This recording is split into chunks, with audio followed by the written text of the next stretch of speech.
He was one of the most feared fighters in NHL history, George Laraque. And you know what? He's also a great guy. Joe Tilley's Great Canadian Sports Show coming up.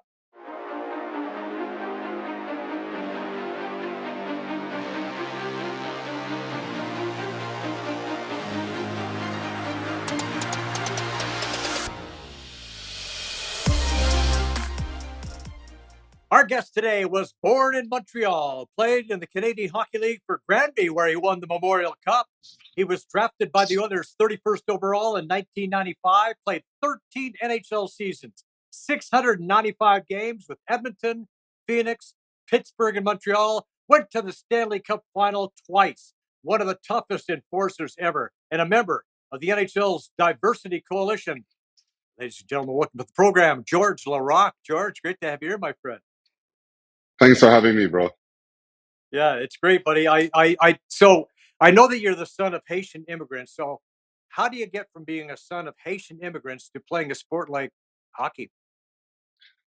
Been born in Montreal. My parents were born in Haiti, but in Haiti they don't skate on ice; they eat it. So Right. anyway, I was born in Montreal, and every kid born in Montreal, when you're born in Canada, you have to learn how to skate. So I was born right in December in the winter, and just like every kid, when I started to learn skating, I wanted to play in the NHL. What kind of challenges did you have to overcome to become a hockey player in the NHL? A lot of racism because back in the days when I was playing, and I was living in a city. Sorel Tracy is a city, a urban city, an hour away from Montreal. We're the only black family there. So, and there was no black players on any team, not even in the league, in any like in any levels in that city. There was none. So when people look at me, I look like an alien for many kids that were there. So yeah, I had to endure a lot of racism to make it because surely people didn't believe in me. They're shouting bad names at me, and I was a pretty good goal scorer when I was a kid. I never thought that I was going to be an enforcer. When you're a kid, whoever dreams of fighting people, Right. Right. of scoring goals, and that's what I've always done. I was scoring lots of goals when I was a kid, but things obviously changed when I got bigger. But adversity made me stronger, and and I wouldn't change it for a bit because it gave me the character that I needed to have to force myself and like built myself like a shield so I could make it through anything. So we lost you there for a bit, but we did hear what you said about the racism piece and using that as motivation. Do you figure that you were able to, that was able to help you in your journey because you were able to, find that as a starting ground and just say, tell with them all, I'm just going to do this. Well, I read Jackie Robinson book, and when I read his book, I saw how much courage he needed to have to be the first black player that played baseball. And I saw how he was using all the racial slur as a motivation to make it into Major League Baseball and, to really work really hard to prove everyone wrong. So what I did, other than being a victim when I was getting all these remarks, I was doing like Jackie. I was using it as a motivation to prove Mhm. everyone wrong. And every time people would call me names, I would just work that much harder when I was a kid because at the end of the day, hard work, I've always knew it paid off.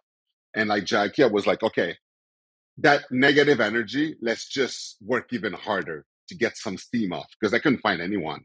Like I couldn't find everybody. Like it was the shouting was coming from all the players and all the parents from the stands. What am I gonna do? Mhm. Go in the stand fight everyone? I was a kid.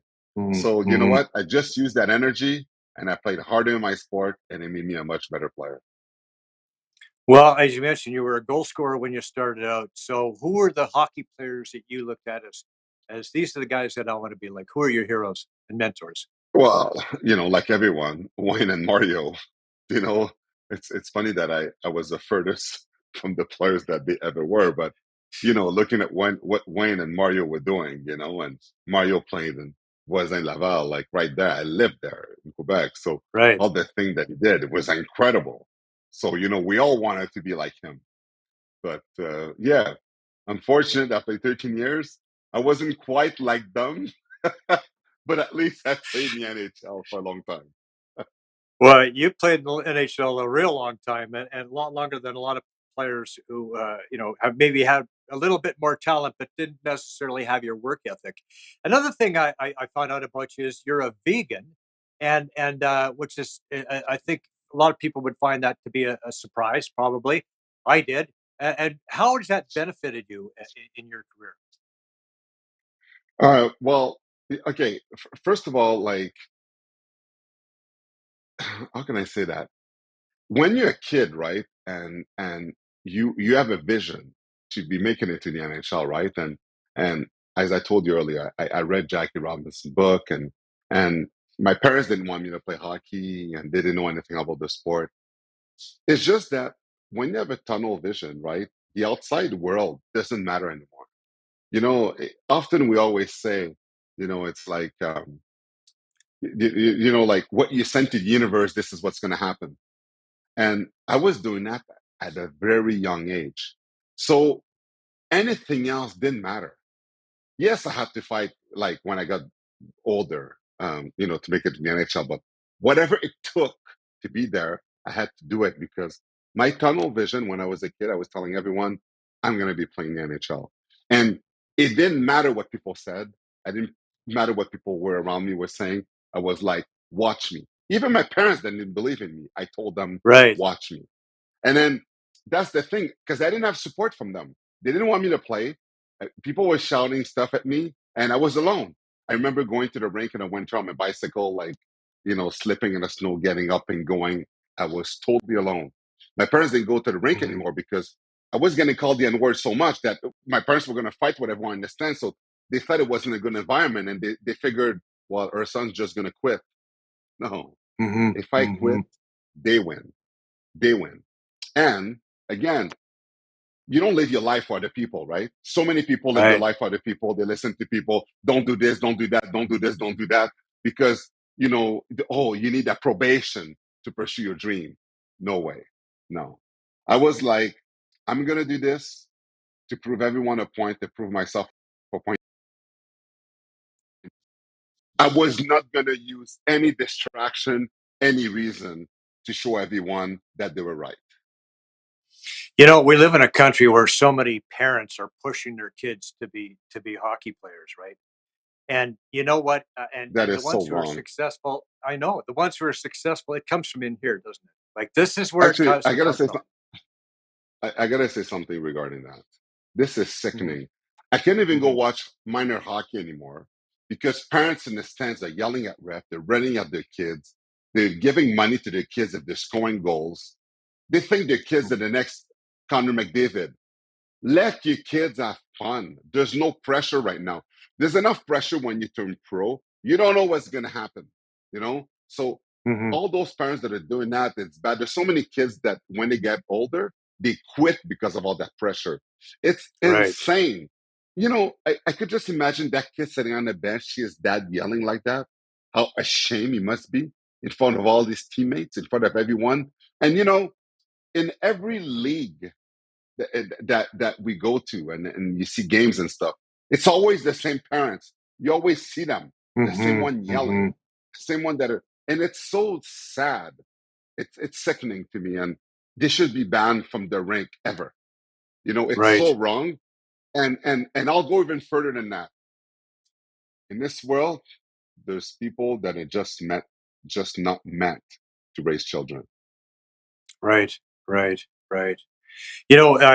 Mike Tanev, who has two sons that play in the NHL, Brandon and Chris. Right. We had him on the show, and he said he had to learn to shut up. Okay. He was one of those guys who was yelling and screaming at his kids. And finally, Rick Hernacchia came up to him and he says, stand at the other end of the ring by yourself, shut your mouth, let the kids play. When they're finished playing, say thanks. Hey, you guys, good game. And that's it. Just let it go. Right. Yeah. Yeah. So, okay. So, you were drafted by the Oilers early second round in 1995, but you chose to go back to junior, and that turned out to be a pretty good decision because your Granby junior team ended up going to the Memorial Cup. So tell us a little bit about that Memorial Cup experience and why you chose back to go to junior. Well, I'll be honest with you. I didn't know I was going to win the Mortal Cup when I went back to junior. And the reason why I went back to junior is not because I wanted to win the Memorial Cup. I went back to junior because I was scared shitless. I'll I'll never forget it. I'm playing Edmonton, my first training camp in Edmonton, 18 years old, and the first time that, you take you have visor away and now it's full face. And when you fight, it's an open buffet your face, right? You don't have the Right. visor to protect you anymore. And I remember us playing an exhibition game against San Jose Sharks and Brown he was in front of me. Like, are you kidding me? Dave Like Brown. that Yeah. guy, yeah, Dave Brown just broke Stu Grimson's face. Yeah. Didn't just broke it, but a couple of years ago he broke his face, and I remember seeing that video as in front of me, and I was like, man, I have to fight guys like this to make it to the NHL. I can't fight this guy. He's gonna break my face. So I fought some other rookie on that team. Um, Frederick Oduya, may rest in peace. He passed away from, I think, a motorcycle incident, something like that. Mm. But Hmm. anyway, and he was a tough guy. So I fought him. But anyway, I did pretty good in the preseason that year. And then when the coach talked to me, Ron Lowe, he was telling me how they were thinking of having me to start the season. So I don't know if I was going to be there the whole year, but sometimes rookie play the first 9 games or whatever. So Yeah. he asked me, like, we're thinking of that. And in my head, I just had that image of Dave Brown in front of me. And I was like, if I'm afraid of Dave Brown, you know, Yeah. who's going to be next? Who I'm going to be facing, right? So when he said that to me, I was like, oh, you know what? I think I'm not ready yet. And I think I should go back to junior. I never said why I said that. He was pretty Right. surprised that I said that Yeah. because with kids would turn down NHL money to go back to junior, but I was too scared. So I went back to junior just because I was scared shitless. And actually, I was considering if I could do this, if I could actually be an NHL heavyweight. That whole year in the minors, it was in my mind. And I was like, okay, do I want to do this and that? Because it's not like today. Today, there's like 5 heavyweights in the league. It's nothing. Today, I wouldn't even take pregame nap before playing game. I'd go shopping all day and arrive straight for the game because there's no one in the game today. But back then, the guys that I had to fight, the guys that I had to face, oh my God, those legends that were there, it was a different world, man. Especially in the beginning of my career, there was no steroid testing. So Right. there was a lot of guys on juice.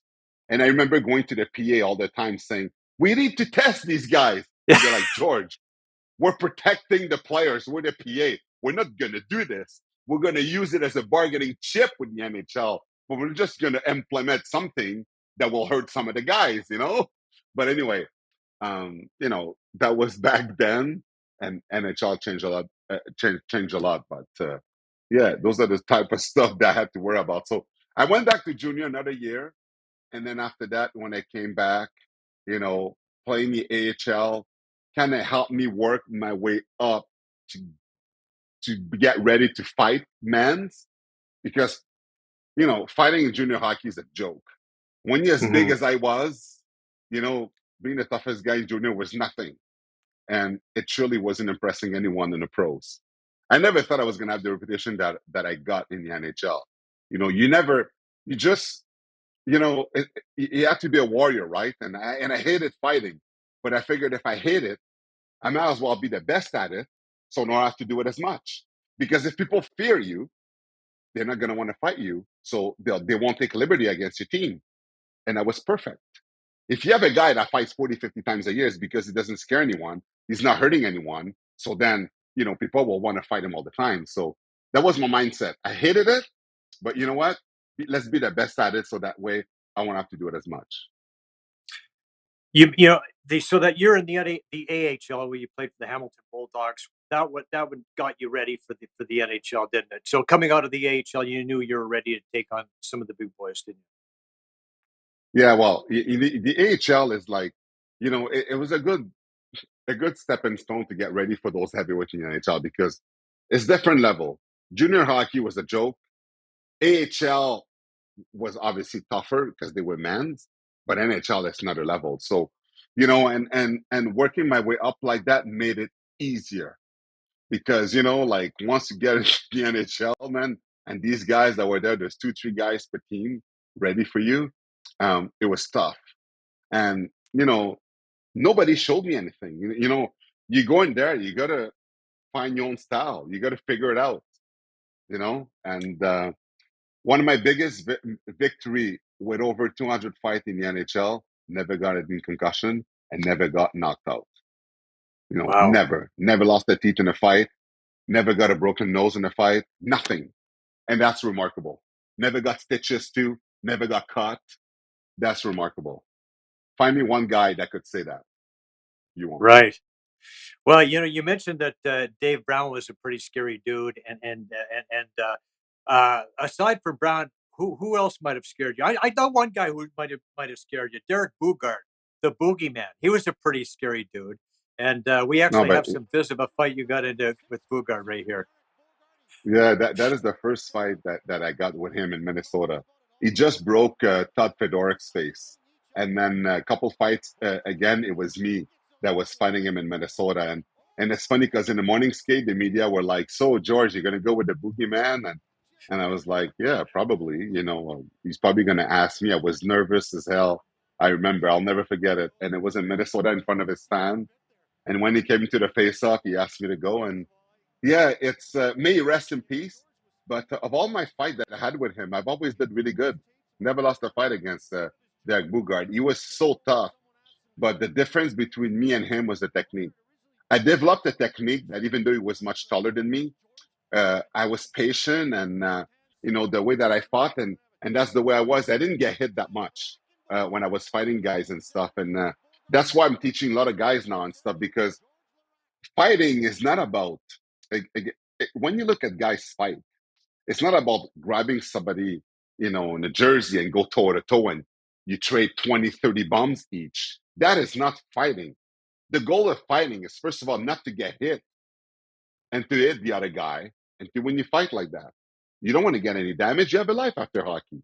So my style was pretty good, and I didn't get hit that much. And the fact that I was a lefty too, and the size that I had gave Hmm. me an advantage because a lot of people didn't like to fight lefty, but lefties. But man, it's just that having all these guys over the years that I fought that developed ways not to get hurt, and it worked out. It was amazing. So yeah, you mentioned being a lefty might have been advantageous for you. How did you prepare yourself for fighting on the ice? Like, uh, what would you do to prepare yourself for that? Okay, so there's many things that I would do. First of all, I only slept 45 minutes in the afternoon because in psychology, you hear that if you sleep more than 3 hours, your body goes into a different phase, a sleeping phase mode. So you're not optimizing your energy. 45 minutes is a power nap. That's all you should sleep before a game. Some guys, you just sleep way too much. You arrive, even though you're awake to play the game, your body's half asleep. When you fight, you can't be half asleep. So 45 minutes nap. Also, I would show up to the game 4 hours before. I needed to be there when nobody was there. I need to be alone and take a cold tub for like 20 minutes. I would meditate in a cold tub for 20 minutes for the lactic acid and meditate and visualizing the guy that was going to fight. So I would go in the cold tub, I would meditate in it for 20 minutes with nobody, no players there and stuff. And because I didn't want any noise, I didn't want anything because once everybody come in, I have to be stoic. I can't show that I'm worried. I can't show anxiety. I can't show anything because even though I had a really good reputation, everybody has anxiety before a fight, and it's normal because you Hmm. know what's going to happen. So me, you can't show, especially with the reputation that I had. You can't show people that I'm worried. Like I couldn't show people that I was worried about fighting Bugard or Brashear or and all these guys that I fought, like Probert. I was scared shitless of fighting Probert, Ty Domi, everyone Hmm. that I fought, I was afraid because I was afraid of getting hurt. I was afraid to lose because each one of these guys that I fought could kill me. And this crosses your mind actually, Hmm. because not just from a punch, but if you hit your head on the ice, it Hmm. could be fatal. So, and with the size that you have, like there's so many things that you don't control in the fight, the balance, all that stuff. So, I did a lot of yoga to make sure that my core was so strong, and that's why I never fall. Many Hmm. guys we say oh they didn't have good balance and they would fall, but my strength, my core. If you look at my fight, the balance that I had, I never fall, never lost balance, and barely got hit, and it was so important. Doesn't matter which way people had me, I would not fall, and I would always find a way at the end of the fight to wrestle a guy down. Always, that was the key, and that was my strength with the core. So this is all in training, things that I implemented myself to make sure that I was never going to get hurt or my head finished, getting banged on the ice and stuff. It was so important. So you played in an era when you knew pretty much who you were going to be fighting that night, depending on the team you were playing. And you talked about preparing with meditation in the ice tub. And so, uh, was it advantageous for you to you know did you prefer them challenging you, or did you prefer to say let's go? Did you want to be the one who said drop the gloves? What was your preference? Well, the thing is, sometimes it was obvious that it was going to happen, especially when I played a rookie that I know that would make a name for wanted to make a name for Hmm. himself, Hmm. or even in a warm up. Like in a warm up before the game, when you skate around, just the way that the guy Yeah. looks at you, you Yeah. know that he's going to ask you because he's so nervous. Right. So fighting is psychological because, again, I didn't want people to ask me. If I knew they were going to ask me, I'd rather ask them, and I'd be like, "So do you want to fight?" So think about it. You're a rookie, right? You want to make a name for yourself. You're like, oh, I got to fight this Laraque kid, Yeah. guy. I want to make a name for myself. So, okay, I'm going to ask him. I hope he says yes, because, what if I said no, right? Then he goes back in the bench. His game is done. Me, I was fortunate enough that I worked on my game, that I played 9, 10 minutes, and I played a regular shift, not just 2, 3 minutes like a lot of guys did that play one, two Hmm. shift and that's it. Hmm. So when the guy was like thinking of asking me and the time that it was, when he was going to do it and stuff, I was like, hey, you want to go, kid? You want to do this? And the kid would be like, oh my God, George why is he asking me to go? That he's getting revved up for asking me and I'm asking him. So already in his mind is screwed up. And when we Yeah. screw up, I'm smiling and I'm laughing. When you do this, the fighting's done because the kid is like, that guy is crazy. His confidence is up the roof. Right. So the fight was done before he even started it. When I say fighting psychological, everybody suffers anxiety before a fight. But the way you Hmm. control an anxiety in front of someone will play with his head. And when you talk about teaching about fighting, when I teach people on the ice about fighting, I could, and I'm not going to do this there because it would take hours and hours and hours. But from the psychological point of view to the preparation to everything that you do, there's so many, it's an art. There's so many things that comes into an effect if you want to do this and if you want to get right into a fight. Doesn't matter what size that you are.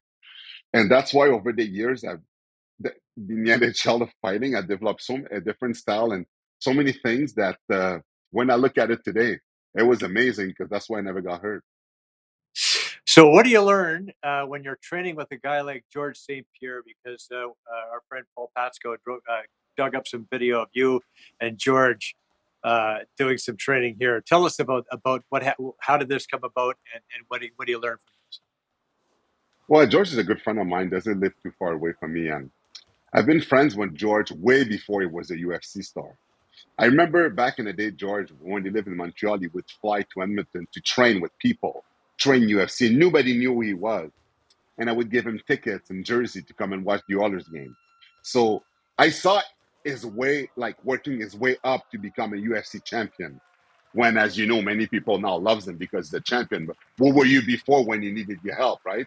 So Uh, that right there is like when I was retired, when the UFC came to Montreal and George Shepard was going to fight there, we kind of did an exhibition match for fun, where a wrestling match with George, because the UFC really, really wanted to show how tough George St. Pierre was, and people were like, if he makes an NHL fighter look bad in the octagon, it'll show how tough that he is. But obviously, I don't know any technique about wrestling and stuff. So when we wrestled in the octagon, I couldn't do anything because that's his right. George St. Pierre. That's his forte. I've never done that. He would never go on the ice with skate to fight me. And he said it himself. Yeah. But in the octagon, George St. Pierre is the king. And not just him. Anyone that is a UFC fighter that has, that has some experience, I wouldn't stand a chance with them because I don't know the technique. I don't know how it works. But Right. even today at 47 years old, put anyone on the skates in front of me, doesn't matter how old they are, they're going to finish on the ground. Yeah, for sure. And you know what?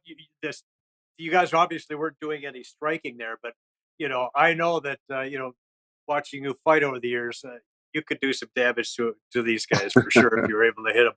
Okay, but you know what? You did more than fight. Back in the that year that you guys ended your 25-year Quebec League drought, you had 7 goals, 13 assists, and 18 playoff games, and of course, then with the Edmonton Oilers, you had a really memorable night. It was against the Los Angeles Kings, and I'm sure you remember this: a rebound, then a deflection.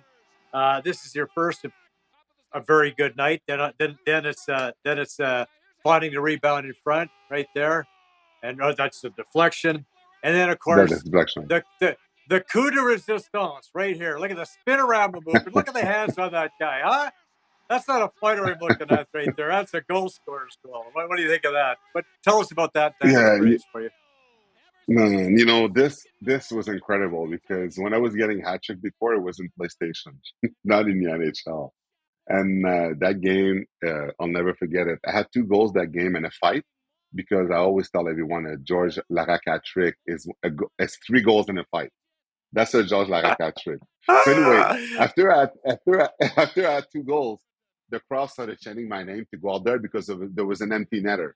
And then Kevin Lowe gave me a tap in the back and said, "Sorry, George, it's an important game." So he put the defensive unit out there, and then the defensive unit out there goes out. There's a minute left in the game, and then they scored. When they scored, there was like 30 seconds left in the game, and then I go out back on the ice with my fourth line. I have 2 goals, and it's still a pretty good game. 2 goals in a fight. The puck end up in the corners, and as you saw, hand up on my Uh stick, I huh. do a spinorama in front of Aki Bird, and I scored. And the reason why I went nuts is not just because it was the hat trick, because the goalie goes back in. What are the odds with 30 seconds left in the game that I get my chance and get a chance to get a Right. hat trick? Right. And why did I do a spinorama? I tried so many times to do it, and I would lose the puck all the time. I did it perfectly, and never able to do it again. When you say sometimes when the stars are aligned, it was incredible. And I skated back to the bench as faster than McDavid ever skated, and I was going nuts. I was so happy. I couldn't believe it. And when I got to the dressing room, Wayne called me. Wayne Gretzky called and he said, Yeah. "George, you need 49 more to break my record." What did That's Stefan insane. Pisset? What did Stefan Pisset say to you after you scored 3 on him? Uh, they actually he didn't say anything, but I remember coach were telling me that their coach was upset about how I celebrated that goal Uh huh. because it was when I celebrated it was a 6-3. The game was done, but Right. you have to understand. I'm in Edmonton, people throwing hats for me Yeah. on the ice. Yeah. Like, how do I get a hat trick? I couldn't believe. Even to this day, when I tell people I got a hat trick, people are like, "Yeah, right. Go on YouTube. It's right there." You Yeah. know, with the technology, it's not like you can lie about it. Right. In addition to the goal scoring prowess right there, you're also involved in the Battle of the Blades with Annabelle Langlois. You did very Yeah. well in this. Tell us about your experience with Annabelle. Okay, Annabelle Langlois, 4 foot 11, 93 pounds. When I told you I never got a concussion in a hockey fighting 200 fight in the NHL? The first concussion I got on the ice is with her. It's Whoa. crazy because she we did the chin saw, which is you saw it in the beginning when I twirl her around my neck. It's Right. something that Lloyd Eisler and Isabelle Brassard used to do. And when we did this, uh, they had an idea at the show of putting me in a muscle shirt and they oiled my body to make it shiny when I Oh. was doing the twirl. But when we did this, she was slipping too fast because of the oil and she was going to fall head first on the ice. That was in practice. When I saw she was going head first on the ice, I leaned down to straighten her body so her head doesn't hit the ice first. But when I leaned down, I got, if you see right there, I got Uh huh. her skate right in the face. I Oh. got 12 stitches there. Can you see Wow. that? Right. So anyway, I got 12 Yeah. stitches there, really close to the eyes. Almost lost my eyesight. So and it was insane because I had a little concussion on the ice, and the show was the next day. So I go to the hospital. She's crying. She felt bad. The hospital, they put stitches on Mm-hmm. me. And I'm like, thank God this is over. I'm going home. And that's it. So I tell Annabelle, I'm like, Annabelle, I'm sorry. We've been Yeah. practicing for 6 months for this, but, gotta go home. But, best of luck. And, these girls that went to the Olympics that were paired up with hockey players, this is their signature. They need this show because they're teaching. Right. And Right. when they're with a player, whatever they do with them, it makes them look good, right? So when I told her that it was over or whatever, she's like, what? George, what are you talking about? We're going back to the break right now, and we're doing that move again. That move that just concussed me. And I was like, are you crazy? She's like, no, we're going right now to the rink to do it. I was afraid of her. So I was like, oh my God. So I got stitches, band-aid, and we go back to the rink. After I got my concussion, never do that at home, kids. And my Yeah. stitches with that little girl, but we didn't do it with a muscle shirt. I did it with a t-shirt this time. You're right. And we did the move and it worked. So because it wasn't Wow. slipping. So it's funny because the next day, which you just saw the competition, it was the competition with the live audience. Before my mom came to watch it with my sister. And Yeah. then it happened that my mom saw me just before I go on the ice, before it was her turn. And she saw the stitches. She's like, oh my God, what happened? And she's like, oh, this move we did yesterday. And then, I got caught and I got stitches. She's Mm-hmm. like, but you're not doing this move today, right? I'm like, yeah, I'm doing it. And she's like, oh my, well, my mom started panicking before she goes sitting. And because my mom panicked, then in my head, I was panicking again. I Right. was like, oh my God, Oh no. what if this happened again?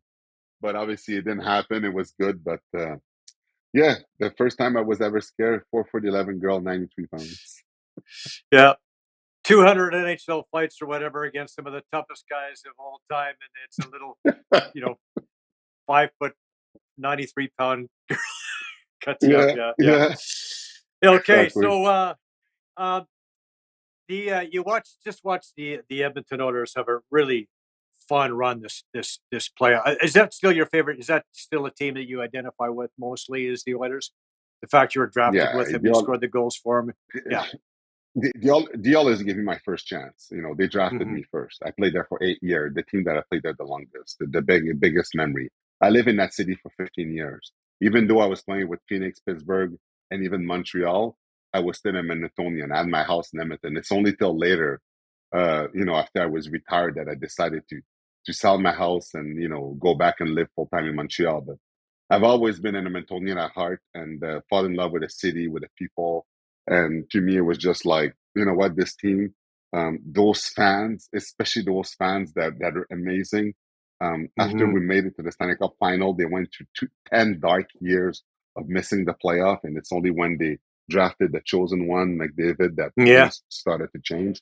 But yeah, I'm always pulling for that team. I'm actually pulling, believe it or not, for every team that I've ever played on. I always wish Hmm. Pittsburgh well because I played there. I always wish Phoenix well, even though their own city didn't want them there. Hmm. and I wish Montreal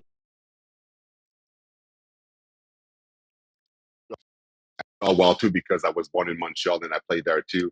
But at the end of the day, Edmonton is where I was there the longest. So to me, I'm always going to support that team, and I think it's close. I think Right. Connor will do it, and if it's not this year, next year, but they're really close to their goal. Were there some similarities between what transpired this year and what you guys went through in 2006? No, not at all, because in 2006, we were underdogs. We were not Mm-hmm. supposed to win the cup. We were not supposed to make it to the final. Playing Detroit in the first round, even though it's the best of seven, people thought we were going to lose in three. Mm. This all good. Yeah. Right. Right. We didn't have a team. We were not Right. supposed to be there. The Oilers this year, no, before the season started, before they had that slump, they were the favorite to win the Stanley Cup. We weren't the favorite. So we didn't have the two of the best center in the NHL. We didn't have Hmm. that caliber as a player. Like the team went and spent money to get Chris Pronger, which we had 16 million Hmm. owners. So to get a guy like that, boom, put us right to the Stanley Cup final. But we've never spent money before because we didn't have money. But now with Daryl Cade spending money, on guys and stuff, and now you could have a better team. Now it makes a huge difference. So now the team could compete, and now you have the two of the best center in the NHL. And so that's why you can compare both teams. We lost in 7 like the others did, and it's Mm-hmm. funny because the final against Carolina was not supposed to be in the final either. So it's sad that we lost. I'll never forget it. And it's sad that the others lost too, obviously, because when you come back 3-3 and Game 7, just like us, you think momentum changed and you're going to win it. Game of Mm-hmm. inches. Kulikov saved that goal on a goal line. Mm-hmm. Reinhardt goes the other way around, top of the circle, shot. Mm-hmm. Skinner might want to see that one again, but still, top of the circle, shot, bad goal, breaks your team, boom, done. Game of inches, and it's sad that they lost, but I think that now with the move they've done, they have a better team that they had last year. Yeah, that was and yeah, they're Florida went to the final last year and lost. This year the Oilers go to the final and lose, and maybe next year will be. They got a great young team, a great fun team to watch. Yeah, Yeah, I got to think that just a couple of little tweaks here and there, and they got to have a real good shot at being back there next year. yeah, So I noticed some posts recently you put up there. You've been working with Terrell Bauer and Matt Rempe. You touched on it earlier, and this big Matt. So you mentioned that Matt's been a tough guy to deal with for a lot of the NHL heavyweights over the last year or so. And you're saying that he's going to be a lot more to deal with now, isn't he? yeah. Well, this started with Jacky. Albert Jacky, I trained him and Mike Fitzgerald in Montreal. Any Mm-hmm. fighter that asks me for help, I do it for free. I don't ask for anything. It's a brotherhood thing. You did what I did. You want some advice? Fine. I'm going to give you some. So I helped some of the Montreal Canadian guy. Rempe's young. I love this kid. This kid is amazing. I watched him this year, when he started, and then it caught Yeah, everybody by surprise in the NHL yeah, because big, tough, and in New York, the Big Apple. But his first 2 fights that he had, he was getting hit way too much in the face. right. Someone that is 6'8" with that reach should not get hit like that.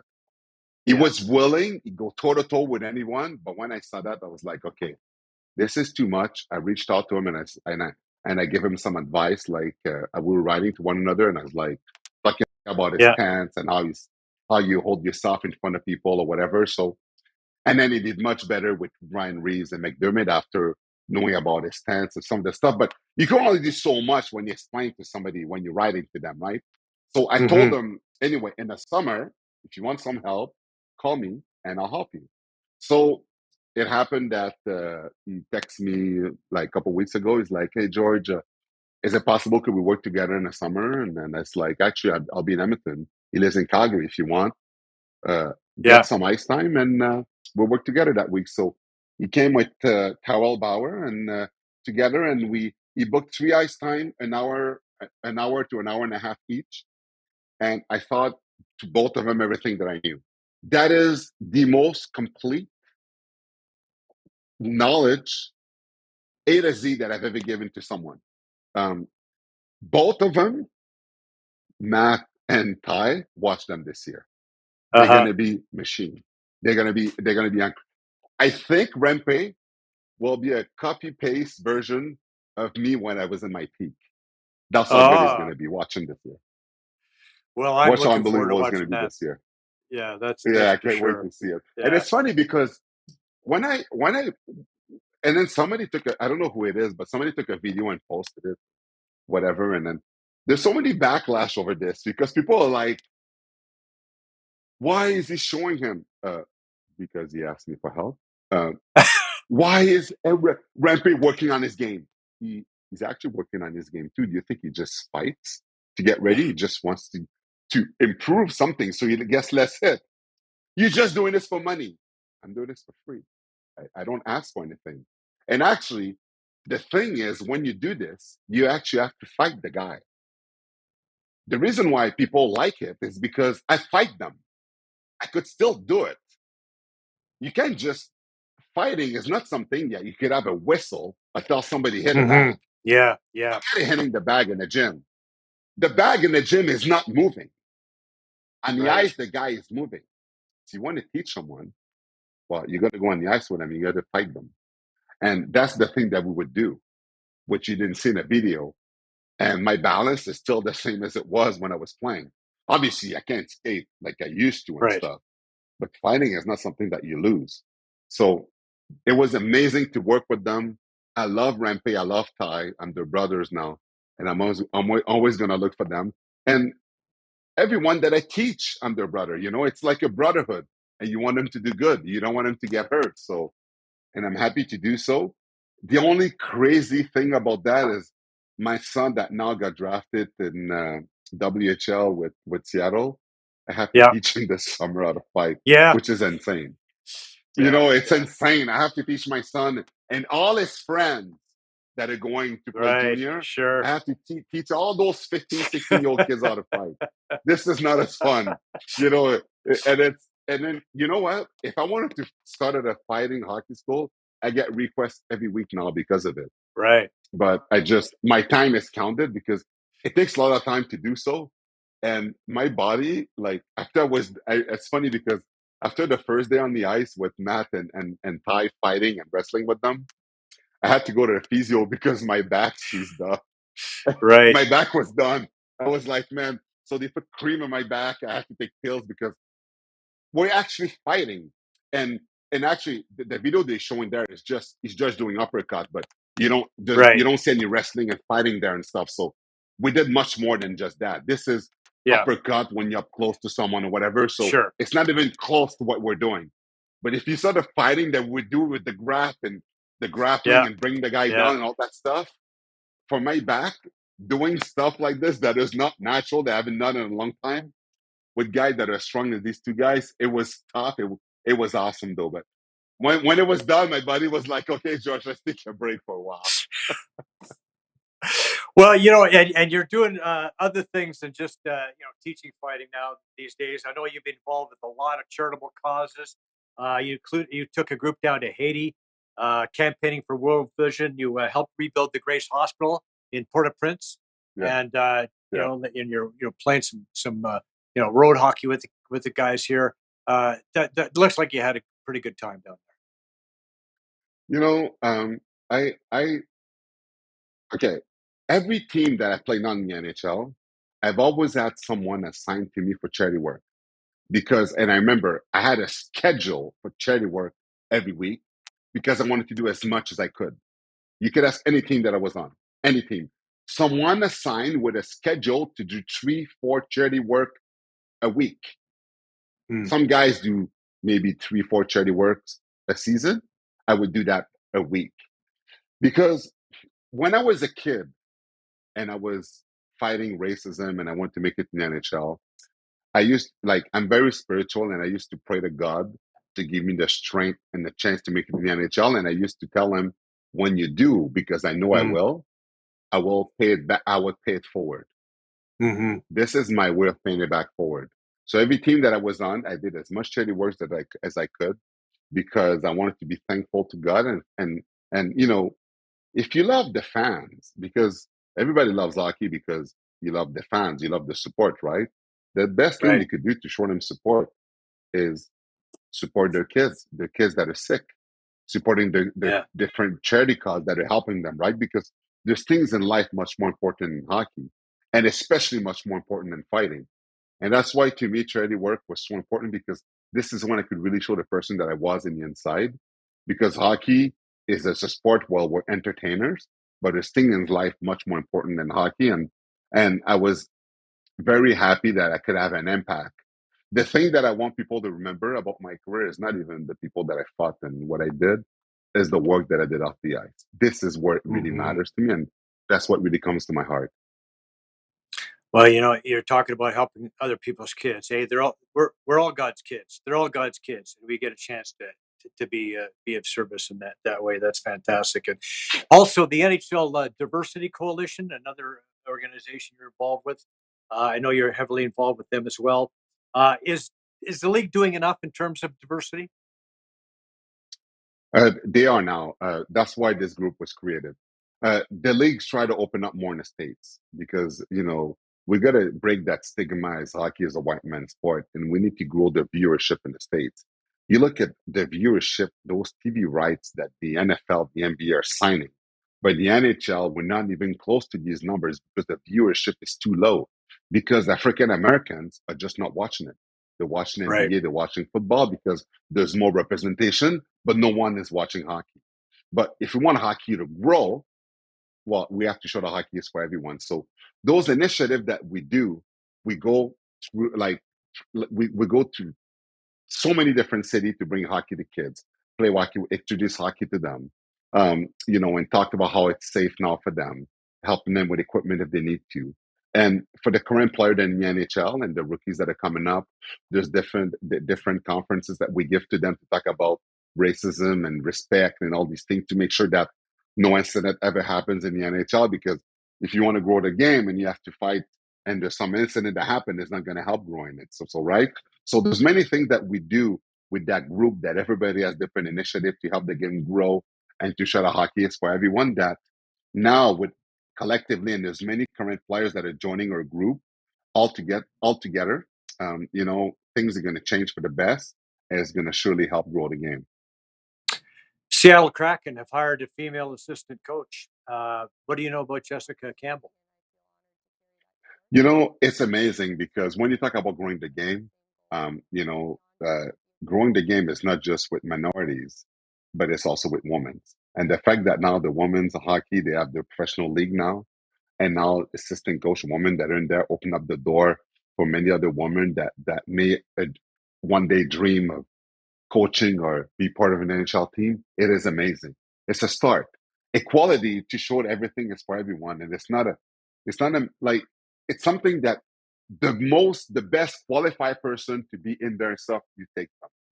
And it just shows that whether you're a woman or a man and stuff, you know, she can know hockey as much as men do, and then she deserves to be there. She's gonna bring her knowledge in there. She's gonna help the hockey team, and this is awesome because it'll, many girls that plays women hockey could have now have dreams of Hmm. not playing the PWHL, but a dream of, if you want to pursue a career as a coach, maybe one day you can help an NHL team. Who knows? But at least now that the standard is set, they could dream big, and that's awesome. A business venture. Okay, so I met a pal of mine. His name is Ed Holloway. He's become a very good friend in a short period of time. And he told us about Onus Delivery Service. Uh, Ed's quality individual, and tell us about Onus and working with Ed on this project. Yeah. There's so many businesses that I have, but this business that is centered in Edmonton, it's awesome because we start locally because when you start a business, you always start local first. So it's a delivery service, like we deliver TV, mattress, IKEA stuff, or even people that are buying stuff on Facebook Marketplace. It's a delivery service that we do to people that people could sign up online and to get things delivered. So we start in Edmonton first to grow that market and to make it solidified first before we expand to other cities. But I've known Ned for a long time, and he's such a good man and stuff. So it's no venture that I jumped in and with them and stuff. And who knows? Maybe one day, Joe, I'll be delivered something to your house. Yeah, yeah. Well, it's a fantastic idea, right? So not everybody has a truck. Not everybody has the ability to drop things off. But I mean, if you get something from a big box store, or like you said, IKEA, whatever, and you need it delivered, you want it delivered. I want an 80-inch, 80-inch screen TV. I don't have a truck. I just, and you guys are going to deliver for me like Joe, right you know, now. Joe, how many times? And I'm sure people will know this. How many times when you go to IKEA and you look at the pickup place where people are parking their truck, and you see a little Hyundai or a little car that somebody comes in and try to fit a table in there and it doesn't Uh-huh. work. Yeah, People yeah, are scratching their head, pulling their seat down. They're like, that happens yeah. every day, every Right. single day.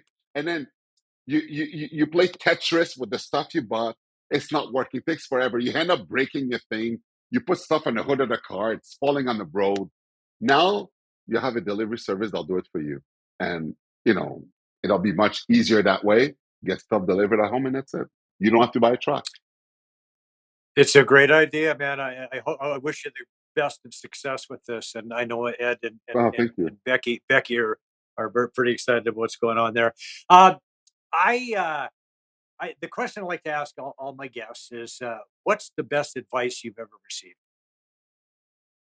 Okay, actually, it's crazy that I'm going to say that, but the best advice that I receive, it's not from anyone. It's from Jackie Robinson's book. Look right Hmm. there. Yeah, Can you see right there? yeah, This yeah. is Jackie Robinson right there. This is my inspiration. That's what I look up to every single day. So me, it's just that dreams and stuff. When you want to achieve something, and then you know that it's possible, and not to listen to people around you and stuff. Not listen to people like telling you that you can't do it, that you can't achieve it, that it's too hard. No, just like Jackie, dreams is a mindset. You know, it's like it's you against the world. You want to achieve something, you could do it. My parents were born in Haiti. They came to Montreal at 20 years old. They didn't want me to play Mm. hockey. They had no money. The odds for me to play in the NHL were 0.0000, a million 0.01%. I didn't look at the odds as a kid and say, oh, I'm going to do something else. It's too hard. A lot of people today, they're like this. They're looking at the odds. Oh, it's too hard. I don't want to do it. No, you could achieve anything. First of all, a mindset sent to the universe. You want to achieve something? You want to do something crazy? You want to achieve your dream? Do something? Start living now. If we're lucky, we're going to live up to what average 75 years old. We don't have time to waste. If we have 75 years to live and we're going to complain and say, oh, you can't do this, you can't do that, you're going to what? Waste 5, 10 years of your life before you start living and achieving your dreams, you know, setting yourself goals and gravitate towards it, put the work ethic that it needs to achieve your goal.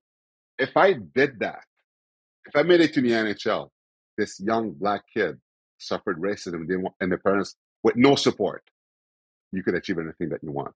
Don't listen to people around you. Surround yourself with people that has your vision. Push away negative people in there that will just slow down your path, and you could move mountain. You could do anything that you want. That's what I will tell people. And Jackie did it. I read his book. It gave me the power to push through. So it's no one Wow. that told me anything. It's an autobiography that I read. And that's why I Yeah. wrote my own autobiography, like Jack Robinson, to inspire the Right. people to achieve their dream. So yeah, I just want to tell people that, you know what, you could do it all. Just don't listen to people tell you that you can't. Yeah. George, I mean, tell George Laraque he can't do something and then get the heck out of the way because here he comes. Yeah, It's a beautiful thing. that's What an right. awesome story you have, my friend. This has been an Thank absolute you. pleasure. Thank you so much for doing this. Oh, anytime, Joe. Thank you so much for having me. Anytime. Beautiful. All right. Thanks, man. All right. We'll have more after this. Addiction Rehab Toronto, Toronto's #1 alcohol and drug treatment center, saving lives, reuniting families. The only treatment center in the province to offer medical detox, treatment, sober living, and lifetime aftercare all in one place. Our unique and specialized programs are designed to equip our clients with the tools to successfully lead a life of dignity, respect, and purpose. Let us help save your life or your loved one's life. Call today for more information or to facilitate an intervention. 1-855-787-2424 or visit addictionrehabtoronto.ca. Rely on Walton Restoration's 40-plus years of excellence in residential and commercial restoration. Their strong reputation is built on workmanship, professionalism, and outstanding customer service. Trust Walton as your dependable partner in emergencies, serving Durham, Kawartha, and Northumberland regions. Call 905-725-5666 or visit waltonrestoration.com. Experience top-tier workmanship and service. Walton Restoration, the trusted name in property restoration. Join satisfied customers like me. And we want to thank all the folks who make this show possible. These are friends, trusted business associates, and all around great people. We highly recommend them all. Thank you for your support of Canadian sports. A reminder that the show is available on iTunes, Spotify, Breaker, Radio Public, Google Podcasts, and Podcast, as well as the Spanglish Network and Buzz TV Live and Zingo TV. Also, check out the show on YouTube. All of our past great shows are there, shorts. Like and subscribe. It's absolutely positively free. Thank you once again to George Laraque for being on the program. Thank you for joining us. We'll see you next time. Brian Gribben Insurance Planning, helping you solidify your financial future. At BGIP, what we do that's unique in the marketplace is we show people how to spend and enjoy their money in the early years of retirement without the fear of running out.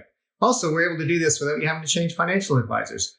Please look us up at bgip.ca today. Let's book a 30-minute phone call to see how we can bring value to you and your family in your planning. Call Brian today for all your retirement needs. We did. 905-686-5678. MNP, a leading Canadian national accounting, tax, and business accounting firm. MNP proudly serves and responds to the need of their clients in the private, public, and nonprofit sectors. Through partner-led engagements, MNP provides a collaborative, cost-effective approach to do business and personal strategies to help people and organizations to succeed across the country and around the world. With local offices in Oshawa, Mississauga, Burlington, and more, their team is here to support you. Visit mnp.ca today to learn more. Rooted in 60 years of tradition, Sleepy Hollow is a private golf club with a friendly community of members just minutes from Toronto. With mature trees and rolling fairways, Sleepy Hollow provides a challenging and enjoyable experience for passionate golfers. Enjoy great golf, amazing dining, and a picturesque patio second to none. Visit sleepyhollowcountryclub.com. Joe Tilley here. My wife Penny Claire and I recently took an amazing trip to Egypt and Jordan with Trip Oppo. And here are our top 10 must-dos. Last but not least, we relaxed at a luxury resort and took a dip in the famous Dead Sea. This beautiful resort was a perfect way to cap off our incredible adventure in Egypt and Jordan. After days of exploring ancient ruins and bustling markets, it was wonderful to just kick back, put on a little mud, and soak up the sun by the Dead Sea.